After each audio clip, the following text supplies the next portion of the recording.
দর্শক, এই মুহূর্তে রাজধানীর শাহবাগ এলাকায় আছেন সহকর্মী আফজাল হোসেন। সরাসরি যুক্ত হচ্ছে তার সাথে। আফজাল, শেখ হাসিনার রায়কে কেন্দ্র করে রাজধানীতে বাড়তি নিরাপত্তা ব্যবস্থা নেওয়া হয়েছে। এই মুহূর্তে পরিস্থিতি কেমন দেখছেন আশপাশে?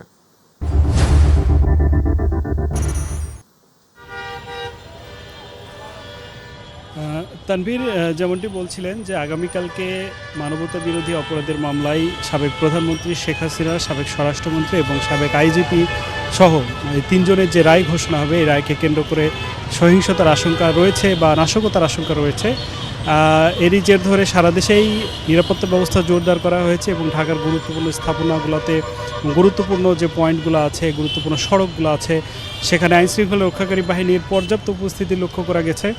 এবং আজকে বিভিন্ন কর্মসূচির ডাক দিয়েছিল, কিন্তু আপনি দেখছেন রাস্তায় প্রচণ্ড যানবাহনের ভিড় এবং প্রায় সবগুলো সড়কেই আমরা যে জায়গাগুলো ঘুরে দেখেছি, সবগুলো সড়কেই যানবাহনের ব্যাপক উপস্থিতি রয়েছে।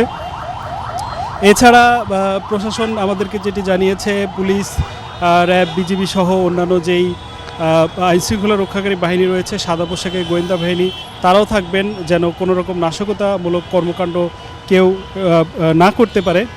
এছাড়া শাহবাগ কেন্দ্রিক যে সকল সংগঠনগুলো আছে, বিভিন্ন রাজনৈতিক দল আছে, তারাও জানিয়েছে তারাও সচেতন থাকবে এবং আইনশৃঙ্খলার যেন কোনো বিঘ্ন না ঘটে, রায়কে কেন্দ্র করে যেন কোনো সমস্যার সৃষ্টি না হয়, কোনো নাশকতামূলক কর্মকাণ্ড না হয়, সেজন্য আইনশৃঙ্খলা রক্ষাকারী বাহিনী সচেতন রয়েছে। এবং আপনি জানেন আগামীকালকে দুপুরের আগেই হয়তো রায় হবে মানবতা বিরোধী অপরাধের, এবং আন্তর্জাতিক অপরাধ ট্রাইব্যুনালের প্রথম রায় হতে যাচ্ছে 5 আগস্টের পরে।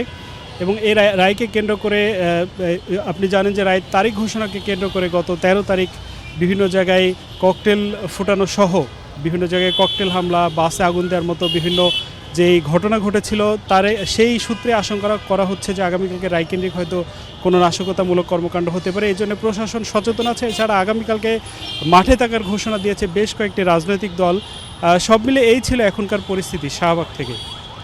আফজাল, আপনাকে ধন্যবাদ। দর্শক, রাজধানীর শাহবাগ এলাকা থেকে জানাচ্ছিলেন সহকর্মী আফজাল হোসেন।